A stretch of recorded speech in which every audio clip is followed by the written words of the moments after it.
నమస్తే, CM times కి స్వాగతం.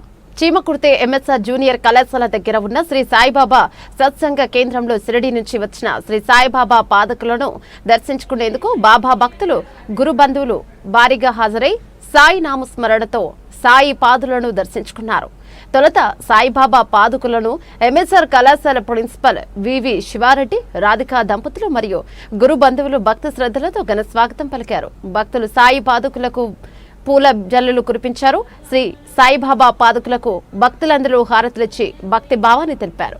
పాదుకుల విశిష్టత షిరిడి పోలేని భక్తులు పవిత్ర బాబావారి పాదుకులను దర్శించుకుంటే సాక్షాత్తు శ్రీ సాయిబాబాను దర్శించుకున్నట్లేనని మహల్సాపతి ముని మనవడు అయిన శ్రీకాంత్ మహల్సాపతి గారు తెలిపారు. ఈ సందర్భంగా వివి శివారెడ్డి మాట్లాడుతూ చీమకుర్తిలోని శ్రీ సాయిబాబా సత్సంగ కేంద్రం ప్రారంభించిన తొలి నాళ్లలోని షిరిడి నుంచి బాబావారి పాదుకులు మందిరానికి రావడం శ్రీ సాయిబాబా ఆశీస్సులు లభించినట్లుగా శివారెడ్డి మరియు భక్తులు తమ యొక్క ఆనందాన్ని వ్యక్తం చేశారు.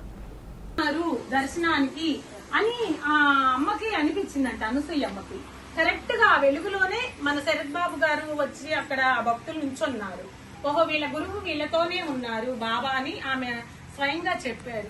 అది జస్ట్ నాకు ఇక్కడికి వచ్చే ముందు ఒక మెసేజ్ వస్తే చదివా.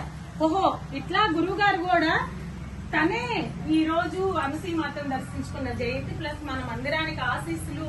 ఎప్పుడు ఎక్కడికి వెళ్ళినా ఏ మహాత్ముల కాడికి వెళ్ళినా మొట్టమొదటిగా కోరుకునేది నేను ఈ సత్సంగ కేంద్రానికి మీ అనుగ్రహ ఆశీస్సులు ఎప్పుడు ఎల్లవేళలా రక్షణగా కాపాడాలి బావా అని కోరుకుంటాము. ముందు మన ఇంట్లో సంస్కృతి కన్నా ఎక్కడికి వెళ్ళినా ఏ మహాత్ముల కాడికి వెళ్ళినా కూడా ఏ సమాధి దర్శనానికి వెళ్ళినా నేను గురుగారిని కూడా నాకు అనుభవంతో ఇచ్చిన సత్సంగం.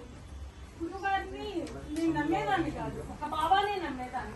అట్లాంటివి గురువు గారికి నా మూడో అబ్బాయికి శరత్ బాబుజీ అని పేరు పెట్టుకునే విధంగా ఆయన మార్చుకొని ఆయన అనుభవాలు నాకు ఇచ్చినాకే సత్సంగ కేంద్రం వచ్చింది. మనకి ఈ రోజుకి 23 సత్సంగ కేంద్ర సంవత్సరాలు అవుతుంది మనం పెట్టుకొని. అంటే ఒకటి మళ్ళీ దర్శి ఇక్కడ అందరూ మన గురు బంధువులు ఎక్కువ మంది ఉంటారు. మనం ఏంటంటే ఓన్లీ మనం బాబా కాడికి వస్తాం, వెళ్తుంటాం. మిగతా సత్సంగాల్లాగా అన్నిటికి పాల్గొనకపోయినా ఒక